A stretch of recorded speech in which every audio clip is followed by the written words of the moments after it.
Returning to Augusta to defend the Masters is certainly something I've been looking forward to for a long time. However, it comes around a bit too quickly. I've enjoyed walking around as the Masters champion for the last year and carrying the green jacket with me, but it's been something I've looked forward to for the first 4 months of this year. It's a special place, and obviously even more special after winning last year, and so much to look forward to here this week.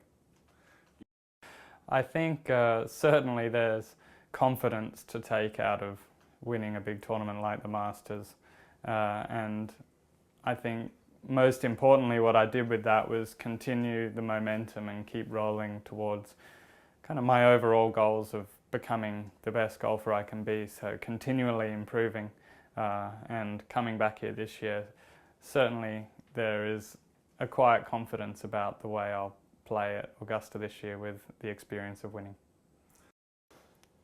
Well, I'm not superstitious, however, preparing in a similar way to last year, because I don't want to change up too much of a winning formula, but I've spent the better part of the last month or so with Augusta on my mind and playing a little bit on tour to get the competitive juices flowing, and then also spending time back at home on the range, somewhat fine-tuning every part of my game, because this course is so demanding. You need to be in pretty sharp form to manage your way around here. No, I'm feeling good. The game is in good shape. I'm very satisfied with where everything's at, and been working hard on all areas, especially the short game. It's so crucial to managing your way around Augusta. I feel I'm in good shape. I think the tough thing for me this week is going to be somewhat managing expectation. I don't think you just roll up and win the Masters because you want to. You've got to execute everything pretty perfectly.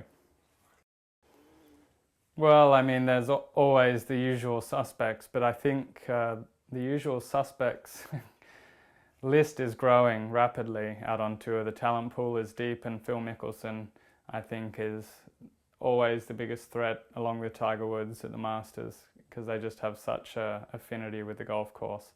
But of course, I could list 20 guys who are in good form, young guys who have no fear and are dreaming big as well. So, but if you ask me to pick one, it's Phil Mickelson.